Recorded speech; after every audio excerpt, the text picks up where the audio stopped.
I cannot take advice from Farah Maalim. Yeah. When he tells me to go slow, my wings will fall off. They are my wings. Let them fall off if they will. But I will move at the speed that I'm moving with. Because I want to tell you, Farah, it is possible for a president to govern in accordance with the law. You are saying things that do not even exist. And I want to advise you to leave the law to the lawyers. Because can I just remind you one thing? Can I just remind you something? Just write it down, Farah. I have said I have refused all your advice. Because I can see you are speaking from a position of severe ignorance. There is no law in Kenya against being gay. That law does not exist. You've just created it here. The criminal or the penal code puts a penalty on having sexual conduct that is against the order of nature, including between a man and a woman. There is a law in this country called statutory rape. You people, where you come from, call it early marriage of children.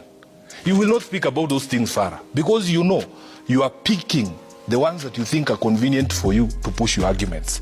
When somebody takes this constitution and swears upon it, he should know what he is swearing upon, Trevor. If you read this document at Article 2, it tells you what forms the law of this country. It includes customary law, but that customary law must be in accordance with this constitution. It includes the general rules of international law that shall form part of the law of Kenya. Judges develop the law, my brother. They develop the law. When there's those gaps in the law, they will tell you, like the Supreme Court, so when they identified, let me just say, when the Supreme Court identified gaps in the presidential case regarding whether a majority of commissioners should agree or whether all the commissioners should participate in announcement of the presidential results, they threw that ball back to Parliament. But when Parliament goes to make those laws, Parliament itself as an institution is subject to the Constitution. The Constitution requires that the participation of the people was elevated from the Kanu Constitution, which I'm sure is still stuck somewhere in your head.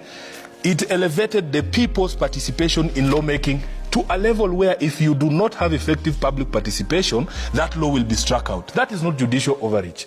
Now, all of these things, Trevor, my brother Mungatana was trying to paint a picture of us in the opposition as people who don't participate in debates, and is trying to conflict my decision to reject or not to sit there and listen to Ruto's lies during the presidential debate. And do you know what? No. Even during that presidential debate, nobody is allowed to speak. I think just let me finish. Let me finish. Parliamentary. Let me finish. Let's be parliamentary. We are not in parliament. How can we be parliamentary? We are on TV.